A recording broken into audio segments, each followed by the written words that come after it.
Yo, what's going on, y'all? It's Combo Breaker 99. I'm back with another video. All right, y'all. Gillian Robertson, she is ready to step up to the plate, and she wants one specific name for her return to the octagon.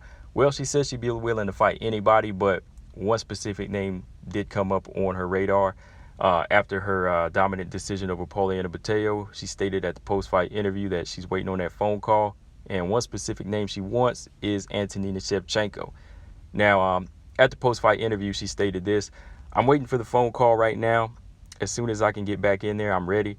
We're just trying to make me the best mixed martial artist as possible. Every fight, I feel like I'm becoming a more complete fighter. In every fight, I'm becoming more comfortable going in there. Today was honestly like a walk in the park, walking to the cage. I've never been that comfortable and never been so calm doing this." So yeah, man, I'm just glad to hear somebody calling out names and having a path to really building themselves up and climbing the rankings, with skill instead of hype. Gillian Robertson, she's never really been like a overhyped fighter or a type of fighter that talks a lot of trash. She's kind of laid back, but when she gets into the octagon, it's a different story. And I like fighters like that. Fighters that don't really talk a lot, but they just go straight in there and perform, and they're a savage in the octagon like she is. And I think that that's kind of been her benefit, but at the same time, I think that it's been a benefit to her because she's really worked on her craft. But right now, I think to really move up the rankings, she is going to need to start calling out names. And it's good that she's calling out names like Antonina Shevchenko. And yeah, man, I think that Gillian, she's still a young fighter at heart, so there's still a lot to learn. But I think that she is under the right guidance that's really been trying to help her learn from her mistakes and still build her up as a fighter and help her build up her weaknesses. And I think to help her improve and give her more motivation is that she needs to be in there with ranked fighters. She needs to be in there with some top 15 fighters. And Antonina Shevchenko is not only a step up in the challenge, but it's a name tied to the champion, which will help out Gillian and put Gillian in that light, should she get a victory over Antonina. And Antonina Shevchenko, real quick, she's 1-2 in her last 3 fights. She's dropped 2 decisions to top level flyweights, Caitlin and Roxanne. So it's a good step down for her, for an MMA fighter that's not as polished as her sister. I think she just kind of got pushed into those bigger fights and those top ranked fights because she was tied to her sister. But let's just be honest, she's not. Antonina is not on the same level as Valentina. So yeah, just looking at the rankings too, the updated rankings. Gillian, she's ranked number 12 now, so she's 3 spots above Antonina.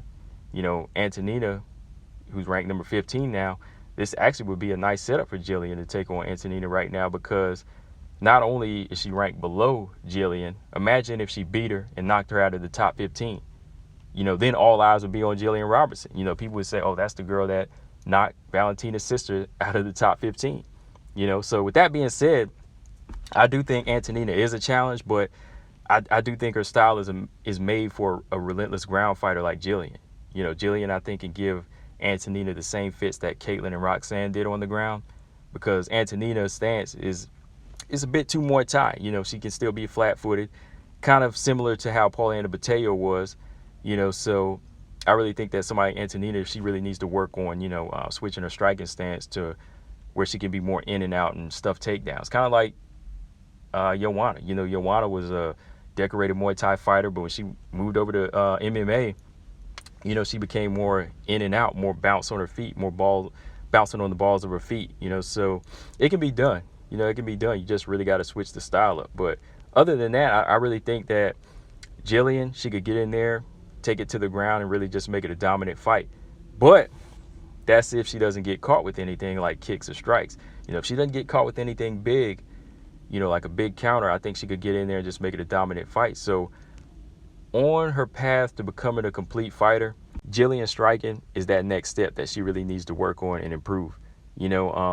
Like I said in my previous video, my post-fight analysis video, I said I gotta see Gillian develop a good jab. Because a jab, it really does open up so many opportunities in a fight if it's executed right. Shooting the jab can open up takedowns so much easier. Depending on how you use it.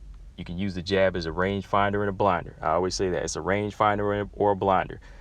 Or just use that jab to kind of throw your opponent's rhythm off. It's an offensive weapon. So use that jab to just knock people off balance, and then boom, you come over the top with the right hand, or you're just jabbing the hell out of them, and boom, then the single leg comes. So with that one weapon, Gillian could really become a problem. If she could really just develop a solid jab, she could really become a problem with that. Of course, the right hand is something that she needs to develop as well. You know, your basic 1-2 is really something she could just add to her arsenal. It could really open doors for her, because then she could learn how to switch the right hand up from, you know, straight right hand to an overhand right, you know, just 1-2 and then go for takedowns. So getting those 2 punches down, just those 2 basics could really help improve her takedowns and really help her improve her finishing rate, you know, which her finishing rate is already up, you know, is pretty high anyways. So to really become a complete fighter, I just think that she really just needs the fundamentals of, you know, striking and boxing, just the basics.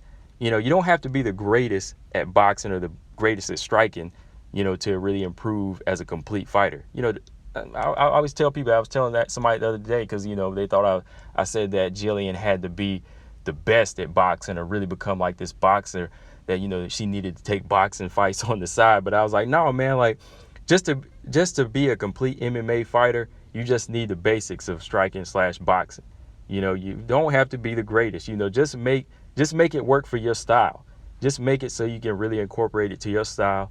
At the same time, you can know why your opponents do certain things when they're boxing or striking. You know, so once you know the basics, make it work for you. But at the same time, you'll know why your opponent's in certain positions when they're ready to strike. You know, you'll know how to read their body language. If you're fighting a boxer or if you're fighting a striker, you'll know how to know exactly what they're about to do. So that's another benefit of getting the fundamentals down of boxing or striking. So yeah, with Gillian's confidence building and, you know, she's feeling more and more ready, I want to see her striking develop. You know, I really want to see her striking develop so she can use it for more and more as a ground fighter, you know, become an inside fighter, you know, be a clinch fighter, just to open up things to, you know, breaking your opponent down so much more easier. You know, it'll definitely help in the long run. So from here, man, you know, I hope that she can get the fight with the number 15 Antonina Shevchenko. I hope that is in the future, maybe like December or January. And, you know, if she gets that fight, she gets that win, then, you know, eventually she can evade the top 10 next. But yeah, man, that's all I got on this, guys. Let me know what y'all think in the comment section. Gillian Robertson versus Antonina Shevchenko. Do you like this fight? Do you see her winning this fight? Let me know, guys. Combo Breaker 99. I'm out. Subscribe. Peace.